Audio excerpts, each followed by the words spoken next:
we're going to make sourdough style artisan bread without the hassle.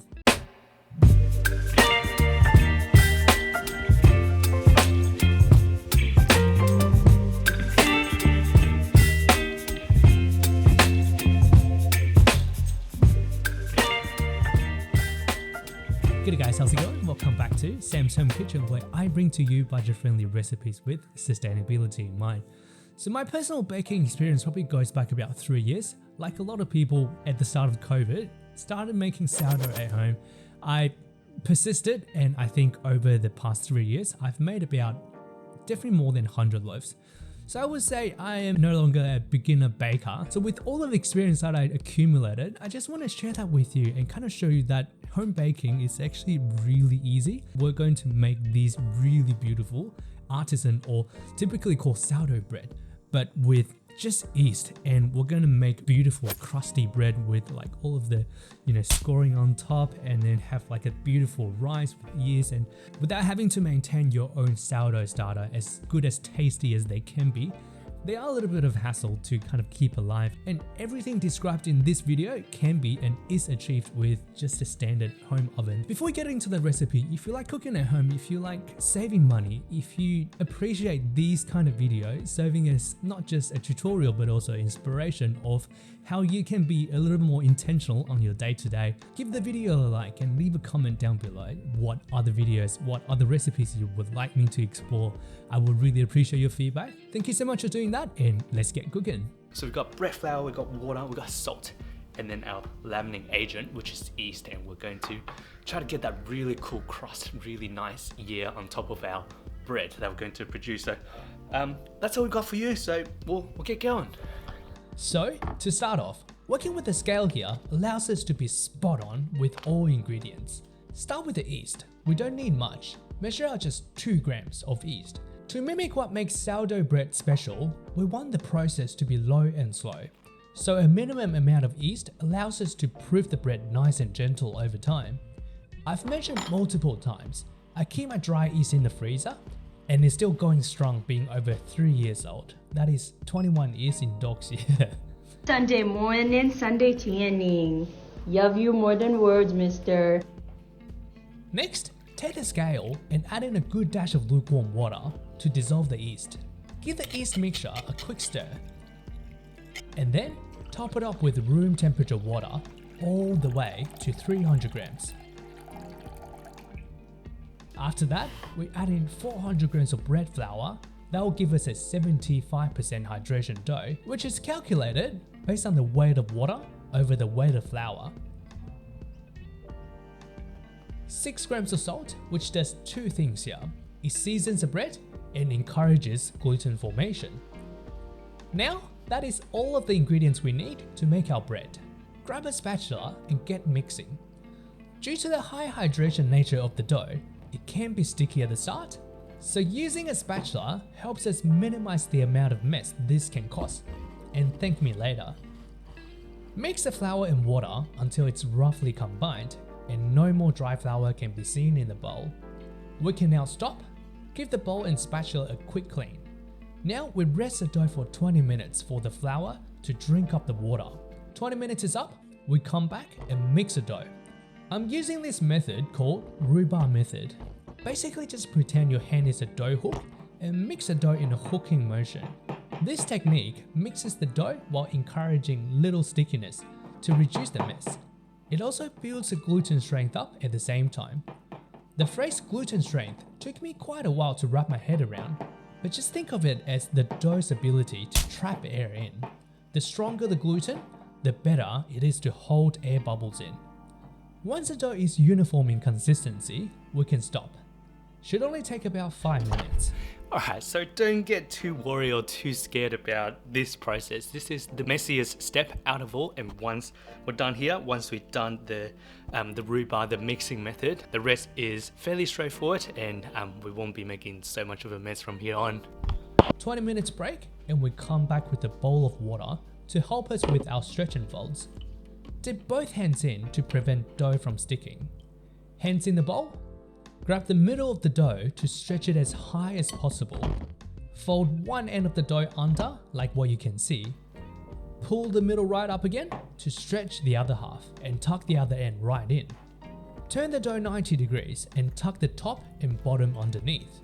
This process is to stretch the dough to encourage gluten formation, and the tucking and folding technique lays a stretched gluten to create the layered structure within the dough. Once done, we rest the dough for 20 minutes. Time's up, we come back and do the same again. Grab the middle of the dough and stretch the dough on both ends and tuck them in. With each stretch and fold, we layer the dough with more and more gluten throughout the structure of the dough. These structures are invisible to eyes but make a huge difference. With 20 minutes rest intervals, we want to repeat the stretch and fold process for about 4 to 5 times until... Alright, so we've done about 3 to 4 folds now. The purpose of folding it is to encourage the gluten formation so the bread will be able to trap the air bubbles and then rise higher. So we only need to do it until we do this test called window pane, and let me show you. Pinch a portion of the dough. If we can create a pan of dough that is translucent without the dough breaking, that is good. What we have here, the dough breaks pretty instantly, so we'll do another round of stretch and fold to build up more gluten. Rest for 20 and we'll come back. This time round, the dough holds up pretty well and we can see some good elasticity in our bread dough. That now gives us the green light for the next step, shaping. Alright, so now we're happy with the gluten strength that we have built up in the dough. Next step, we're going to pre-form it and then shape it so it's ready for the Benetton. Use a bench scraper, spin the dough around like this to shape it into a bowl while creating good tension on the dough surface. And next, that's right, rest for 20 minutes, and this is the last rest we need. Coming back to it, put the dough aside for now with the tension side facing up.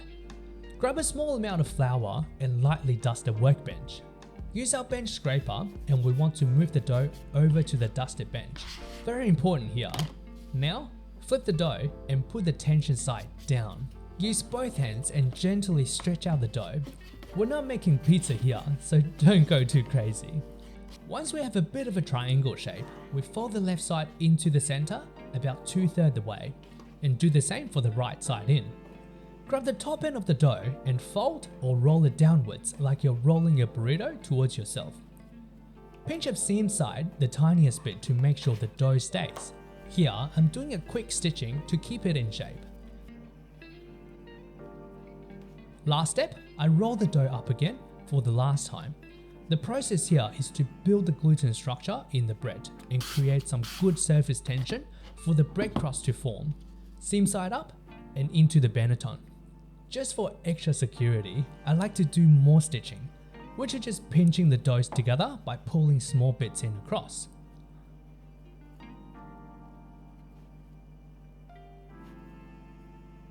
I always pick up the bench flour back into the bread so nothing goes to waste.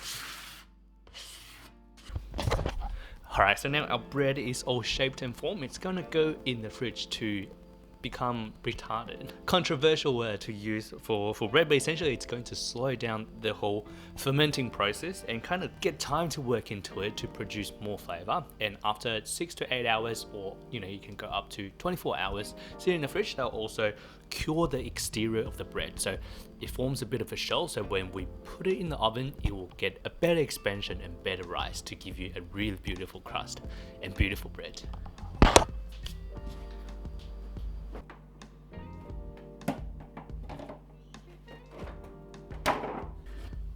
So it's the next morning and we can see the bread has risen, probably risen a bit more than what I wanted, but we're just gonna give it a cook and see what happens.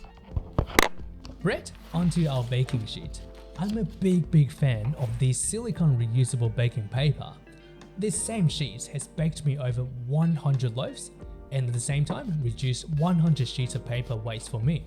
One thing I forgot to mention, this flour at the bottom of the Benetton are just flour I collect throughout the week making noodles and shit. I keep it all in a basket, and when I come to bake a loaf of bread, it becomes a dusting on top.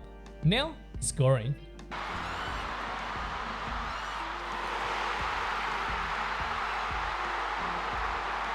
not that kind of scoring. I'm keeping it simple with just one straight score right down the middle. To encourage bread rise in the formation of year, I also get under each side of the crust and cut in at an angle. Now that it's all done, bread into a preheated oven on fan force at the highest setting up to 260 degrees Celsius. To encourage maximum bread rise, we need steam. In the oven, I have a piping hot pan and baking sheet that I pour boiling water on to retain heat while introducing lots of steam. Shut the door quickly to trap the humidity. Check out the beautiful rise. I can never get enough of these time lapse. After 20 minutes, remove the steam sources and drop the temperature to 200 degrees Celsius to help form the outer crust. Bake for another 20 minutes. After baking for 40 minutes in total, our bread is ready to come out of the oven. The beautiful golden crust and a glorious opening. Very happy with how it turned out. Upon cutting the bread open, I tell ya, this is the closest I've come to creating sourdough-like bread without the sourdough yeast. The cost breakdown is on the screen here. Altogether, one loaf of artisan bread costed us 84.6 cents to make. Alright, and there we have it. We've got our bread done right here. It's crusty, it's rusty, it's got a beautiful color on it, and just look at the crumb. It rose really well. Going to dig in and just let you know how it tastes like.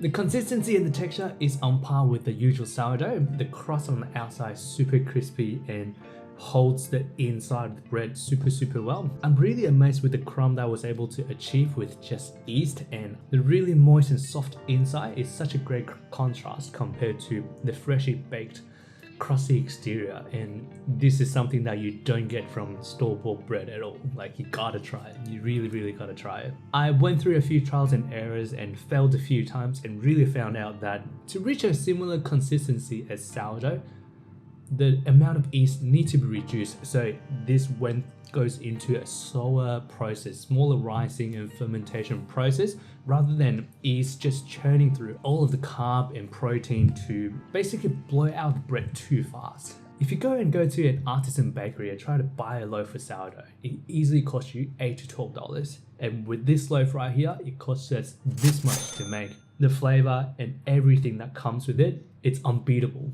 Alright, that is all I got for you today. Give this a try. It's a must try, and I promise you, you won't be disappointed. Thank you so much for tuning in. I'll see you in a couple of weeks.